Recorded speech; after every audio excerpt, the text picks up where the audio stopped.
आसा खालामो बेवहाय दिनै कुनु गवालपारा कुनु क'क्राझार बेच बा ओरै बाक्सा बा उदालगुरि बेच कार्बि आंलं बेच बेखौनो दिन धेमाजि गोरोबलायै जानो हाला बागुरुम्बा मोनसे महरनि जानांगौ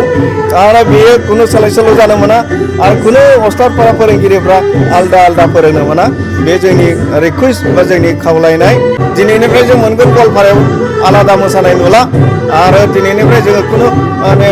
आपार आसामावहाय आलादा मोसानाय नुला क'क्राझाराव आलादा मोसानाय नुला गासिबो मोनसे रोखोमनि जागोन महरनि जागोन जिया नोंथांमोननिसिम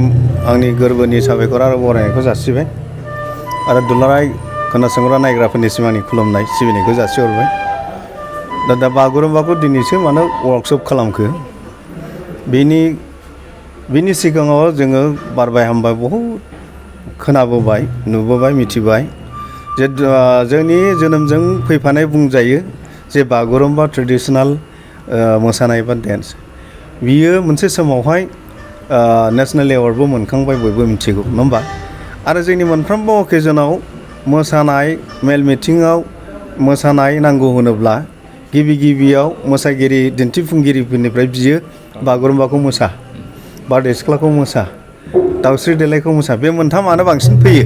बा मोसाग्लांनाय दा बागुरुम्बाया बयनिख्रुइ गोजौसिनाव दङ एवार्ड मोननाय हिसाबै दा खिन्थु बे बागुरुम्बाया बै समावहाय माबायदि मोसानानै सोरनि दैदेननायाव माब्रै एवार्ड मोनखो नेसनेल एवार्ड मोनखो बे खोथाखौ लानानैनो गोदो मोसानाया मामोन दा मोसानाया मा जालांखो बेखौ बयबो रिजायनानै निसय गावबागाव मेलेमजों नायो बा बै समाव नुबोथारनाय मोसानायखौ नुबोनाय अस्ताद कामिनि नार्जारिनि फोरोंनाय जायगा जायगा मोसानायखौ नुबोनाय मानसिफ्रा दासिमबो गोसोआव दं गोबाङानो थैलांबाय बुङै दा खोथा जाहैबाय बे मोसानाया बै समावहाय जोंनाव खुनु लिटारेचार आकारै प्रिजार्भ खालामनाय गैयामोन आरो बे हिसाबै मानसि थाङोमोन बास्लाय खुगा बा मानसिनि गोसो दा बेबायदियाव अनेक जिनिसा आं जेसेबां रोंगौ आंनि उनाव सोरनिबा माबानि गेजेरजों गोसोबा बिनि मानसिनि गेजेरजों जुदि फोथायनांगौ जायोबा बेवहाय बहुद जिनिसा थालांनोबो हागौ बा फुलायनो हाया बा सासे मानसिनि रोंगौथिया जेसेबां बेखौ सासे मानसिया कमप्लिट हायैजोबाबो जानो हागौ बेबायदि बागुरुम्बा मोसानाया बेबायदिनो बास्लाय मानसिनि जेनेरेसन आफ्टार जेनेरेसन फैनाय जादों दा नंखायनो अनेक समाव बिदिनो सोलायस्लु माबा हिसाबै जोंनाव लिरखारा गैया हिसाबै लिरनाय मुद्रा बा बे माबाखौ नटेसनखौ खालामाखैमोन हिसाबै नंखायनो बेबायदि फेरि जाबाय थादों गोबां अस्तादफ्रा रोंजोबाब्लाबो बेखौनो फोरोंदों दा बेवहायनो जायगा एसे अकेसन बा गोरोबैखौ नुनो मोनदों दा बिदिनो जोङो क'क्राझार बेच बा दुलाराय बर' हारिमु आफादनिफ्राय जाय इन्सट्राक्टरफोरखौ लानानै जोङो बे बागुरुम्बा बारदै सिख्ला मोसाग्लांनाय बा बायदि मोसानायफोरखौ जों खालामबोदों वार्कशप खालामनानै थि खालामदों बेखौनो जों फाइनाल जासिगोन खोमा सानदोंमोन आइ आफानि अनसायनाय मोनदोंमोन खिन्थु बिदिनो जायगा गोरोंफ्रा मालाबा नैबे एसे अकेसन जाबाय नैबे ओरै जाबाय बेखौ बुंबाय थादों दा बेनि गेजेरावहाय जोंहा ब्रह्मपुत्रनि खोलाहा थानाय गोदोहाय आनडिभाइडेड क'क्राझार गवालपारा डिस्ट्रिक्ट दा बे जायगायावबो गोबां समावहाय अस्ताद कामिनि नार्जारिया फोरोंहैदोंमोन नालाय बिथांमोनावबो गोबां बेनिफ्राय सोलोंनानै लाखिनाय मानसिफोर दङ दा बिथांमोननि नोजोरजों जे जोंनि दुलाराय बर' हारिमु आफादनि दैदेननायाव जे मोसानाय जागासिनो दं बागुरुम्बा बारदै सिख्ला बेवहाय एसे ओरै गोरोबैखौ नुनायलाय जोंखौ दुलाराय बर' हारिमु आफादनि मावथि कर्मिफोरखौ आसि खोन्थानानै बिथांमोनहा फोरमायदों जे ओरै खालामजागोन नामा दा बे हिसाबै जोङो गनायदों जे नोंथांमोना जुदि प्रकृति बुके बे गोरोन्थि बा गोरोबैखौ नुदोंब्ला बेखौ फोसाबनायनि निस्सय राहा दङ नोंथांमोनाव सोर गोरों दं बिथांमोनजों जों रायज्लायनायनि गेजेरजों मोनसे वार्कशप फाथिलायनायनि गेजेरजों जों फोसाबनानै लानि आरो नोंथांमोननिल' नङा गोबां समाव जों एसे खोनाबाय जे बागुरुम्बा ओरैहाय दंमोन ओरै गैला बेबायदि होननाय एसे जों नुदों माने जों ओंखायनो एदामेन्ट जायाखै जे जोंनि दुलाराय बर' हारिमु आफादनि सिङाव थानाय रोंगौसार बा फोरोंगिरिफोरखौ लानानै जे फोरोंनाय बा जे मोसानाय बेखौनो जों फाइनाल जोंनानो जाजोबथारबाय जों होननानै एदामेन्ट मालाबाबो जायाखै नंखायनो बिथांमोननि बा गवालपारानि जानानै जाय बिथांमोना सानसुमै हारिमु बिथिङाव सानसुमै बिथांमोना जोंनो आसि खोन्थानाय होदों बर' साहित्य सभाखौ नोजोर बोनानै बिथांमोनखौ स्वयं साखि हिसाबै लाफानानै बिथांमोनाबो नायनानै जों मोनसे वर्कशप फाथिदों बे फाथिनायनि गेजेरजों बारदै सिख्लाखौ जोङो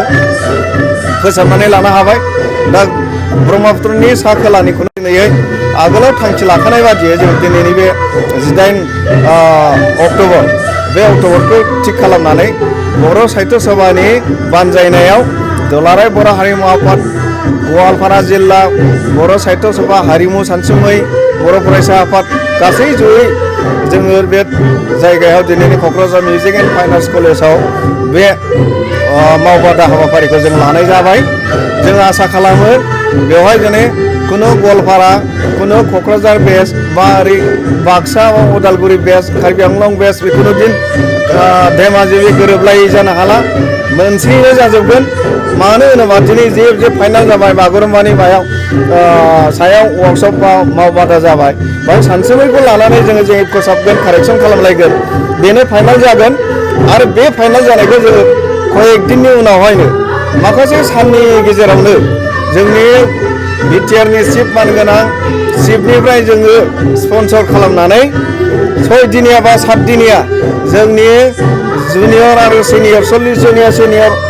जुनियर इन्सट्राक्टर आरो 12 जन इन्सट्राक्टर बेनि गेजेराव जों पारफेक्शन ट्रेनिं लागोन दा दिनैहाय जे कारेक्सन खालामबाय बे कारेक्सनखौ जोङो पारफेक्शन ट्रेनिं होगोन बे ट्रेनिंआसो फाइनाल जागोन गुबुन गुबुन जिल्लायाव बिथांमोना फोरोंगोन बेनिफ्रायसो जोंनि दा दिनैसिम सोलिबाय थानाय गोजाम आदबै गोरोन्थि थानाया गोमोरलांगोन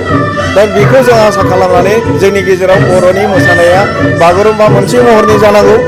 आरो बेयो खुनु सोलाय सोल' जानो मोना आरो खुनु अस्थादफोरा फोरोंगिरिफ्रा आलदा आलदा फोरोंनो मोना बे जोंनि रिकुवेस्ट बा जोंनि खावलायनाय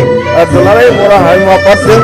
दिनैहाय बर' फरायसा आफाद दं दिनै बर' साहित्य सभा दं आरो गुबुन गुबुन जोंनि हारिमु बिथिङाव सानसुमै बिथांमोन दं बिथांमोनखौ लानानै जोङो जिथु बे वार्कशपखौ खालामदों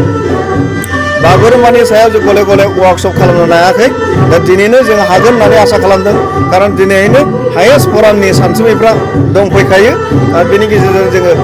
माइनर कारेक्सन खालामलायनायनि गेजेरजों दिनै फाइनाल खालामगोन दिनैनिफ्राय जों मोनगोन गवालपारायाव आलादा मोसानाय नुला आरो दिनैनिफ्राय जोङो खुनु माने आपार आसामावहाय आलादा मोसानाय नुला क'क्राझाराव आलादा मोसानाय नुला गासिबो मोनसे रोखोमनि जागोन महरनि जागोन जिहेतु बारदै सिख्लाखौ हाबाय वाइ नट बागुरुम्बाखौ जों हायैनि बाथ्रानो गैया दा ओंखायनो बेखौ जों फोसाबनायनि राहा लादों आरो बे फोसाबनाया दुलाराय बर' माहारिनो मोनसे फोसाबनाय आरो बेखौ जों गोजोर खालामनो थाखाय बयनिबो मदद आरो अननाय नांगौ बेखौ मिजिंथिनानै आसा खालामनानै जोंनि दिनै हाबाफारिखौ जोङो जाफुंहोनो थाखाय आवगायबाय।